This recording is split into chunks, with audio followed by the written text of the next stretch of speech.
This is my buddy Phineas, and he is a very handsome dog. In this video, we're going to go over some tips on you can use if you have a dog that doesn't like being reached over. Now, first of all, when it comes to dogs' body mechanics, this is a very difficult way to meet for me facing him.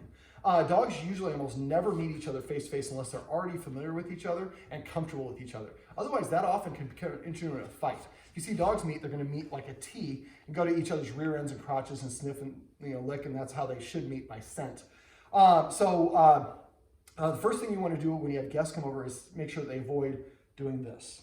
So I'm over the dog, I'm front facing. That's two really big strikes against me. So what we want to do is we want to set our dog up for success. We talked about off camera, exercising the dog a little bit beforehand. Ideally, when you have guests come over, and especially while we have the nice time of the year, have the guest, when the guest comes over, put him on a leash, take him outside, and go for a little bit of a walk. Now, you could use your guest for the very first exercise I showed the Guardians, which is what I call a delayed entry. We have an exterior door, interior door. He gets very excited, likes to jump up on people. So what we did is I had the Guardians open the interior door, not open the exterior door. I stood there, and he was all excited and wiggling and waggling. He was a very happy waggle.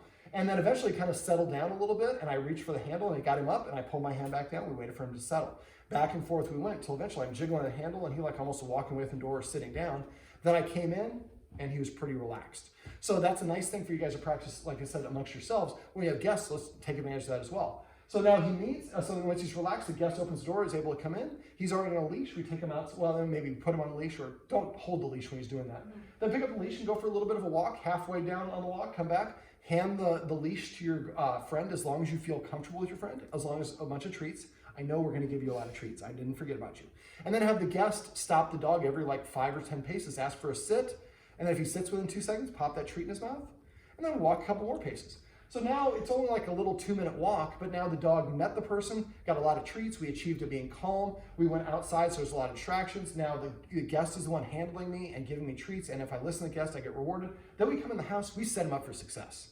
So now, if you don't have the ability to do that, or the dog is not vibing with the guest, tell the guest to ignore the dog completely. The worst thing you do is just chase the dog around, try to pet it or play with it if he doesn't want to. But guests feel a requirement that they need to do that. So make sure that you tell your guest, hey, sometimes he's aloof. It's okay if you don't pet him. That you'll give them an out, and make sure you do that, especially if he's moving away. Remember, when your guest goes to pet him, we would like to pet him. I would like to have the approach more like this, where I'm reaching to the side, and I'm gonna go like this. I'm gonna wait for him to look. See, I kind of reached in. Now he's looking for treats. So he kind of leaned a little bit, and I leaned toward him. If he pulls back, then I pull back. So I'm going to follow his lead. Okay, so now, you want to have the dog approach the guest.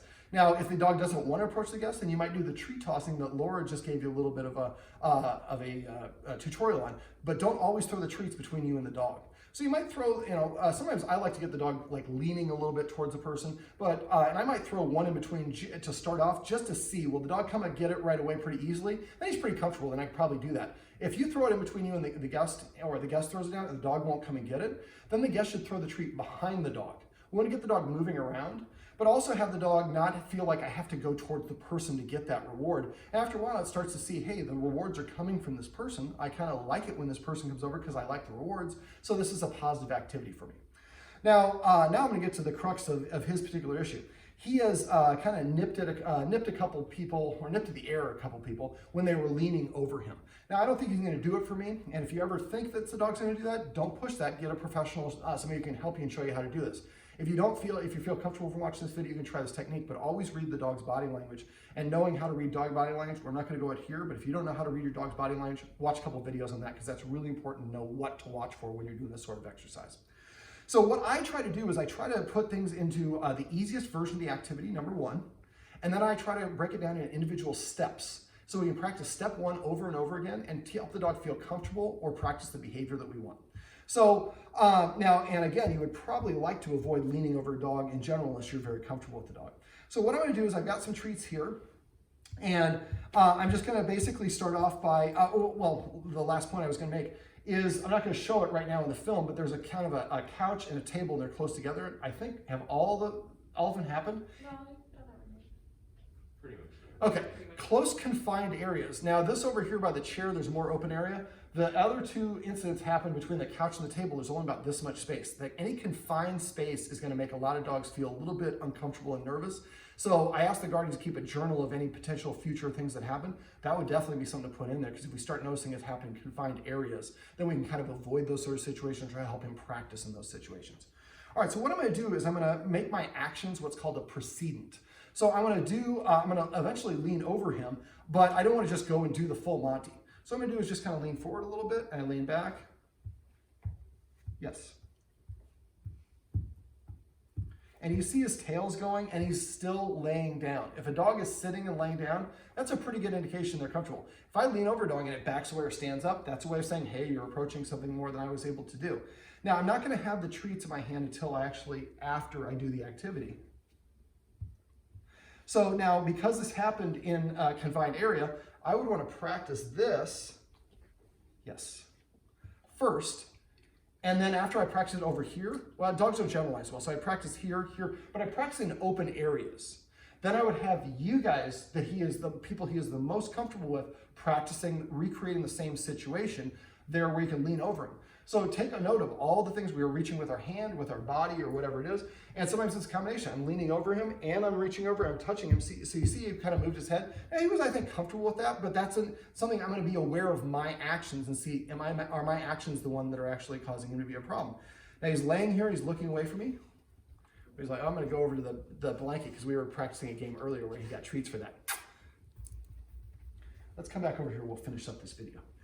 Down. Yes. Okay, so again, I can lean way over him and he's comfortable with me. But you saw his ears. See his ears right now? Watch his ears as I do this. See how his ears went back?